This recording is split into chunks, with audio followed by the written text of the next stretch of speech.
പോകും, ഒരു സമാധാനം ഉണ്ടായില്ല. സാമൂഹിക രംഗത്ത് പ്രവർത്തിക്കുന്ന ആളെന്നുള്ള രീതി ഇഷ്ടംമാതിരി ആൾക്കാർ വരും, ഡോക്ടർമാർ വരും, രാഷ്ട്രീയക്കാർ വരും, ഒന്നും അവർക്ക് സമാധാനിപ്പിക്കാനായില്ല. മനസ്സിൽ യാതൊരു സന്തോഷമില്ല. പുറമേ ചിരിക്കും വർത്തമാനം പറയുന്നൊക്കെ ആയിട്ട് അങ്ങനെ ഇരിക്കേ ഒന്ന്.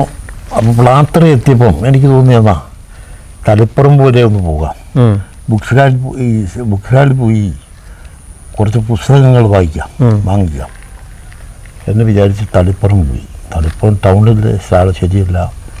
അപ്പം ഉണ്ടപ്പുറം എന്ന് പറയുന്ന സ്ഥലമുണ്ട്, അവിടെ ബുക്ക്സ്റ്റാളുണ്ട്, അവിടെ പോകാമെന്നുള്ള ഉദ്ദേശത്തിൽ പോയി. അപ്പം ആ പള്ളിയുടെ അതിലെ കടന്നു പോകാൻ പള്ളിക്ക് ചെന്നപ്പോൾ അനവധി ആൾക്കാരിങ്ങനെ പള്ളിയുടെ പുറത്തും അകത്തുമായിട്ട് നിൽക്കുന്നുണ്ട്. അവിടെ നിർത്തി ഒരാളോട് ചോദിച്ച് ഇങ്ങനെ ബുക്ക്സ്റ്റാളെവിടാ?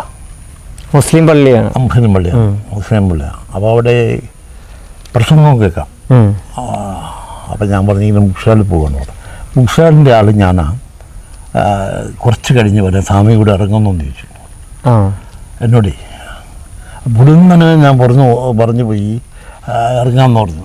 ആളെ അവിടെ പിടിച്ചിരുത്തി അതേ പറഞ്ഞ കൂട്ടി പള്ളിയുടെ ഉള്ളിലേക്ക് കൊണ്ടുപോയി. പള്ളിയുടെ ഉള്ളിലേക്ക്. അപ്പം പള്ളി നിങ്ങൾ കണ്ടിട്ടുണ്ടാവില്ല, നല്ല ഒരു പ്രദേശത്താണ് പള്ളി ഇരിക്കുന്നത്. അവിടെ കൊണ്ടുപോയി ഒരു കസേരയൊക്കെ ഇട്ട് അവിടെ ഇരുന്നു. അപ്പം വെള്ളിയാഴ്ച ദിവസം അന്നോടെ കുത്തുവ പറഞ്ഞത് ചുളിരി സലാവുദ്ദീനാണ്. സലാവുദ്ദീൻ അത് നരകശിക്ഷയെ പറ്റിയുള്ള കുത്തുവയായിരുന്നു.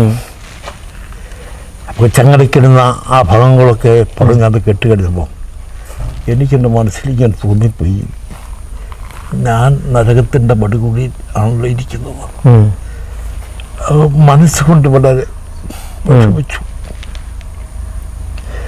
എൻ്റെ പ്രവൃത്തികൾ കഠിനമാണല്ലോ, ശിക്ഷയ്ക്ക് അർഹനാണല്ലോ എന്നൊക്കെ ചിന്തിച്ചു. അങ്ങനെ കുത്തിപ്പയെല്ലാം കണ്ടി. അപ്പം ഞാൻ കയറി കുറച്ച് ബുക്സ് എടുത്തു, ഒരു 10-12 ബുക്സ് എടുത്ത് വായിക്കാൻ വേണ്ടി എടുത്തു. ഒരു 2000 രൂപ പൈസ കൊടുത്തു, പക്ഷെ അവർ വാങ്ങിയില്ല. സമയം അത് വേണ്ടായിരുന്നു. അതിൻ്റെ കൂടെ ഒരു മലയാളം ഖുർആൻ പരിഭാഷ വെച്ചു കെട്ടി യാത്ര പറഞ്ഞ് പോയി. ഏകദേശം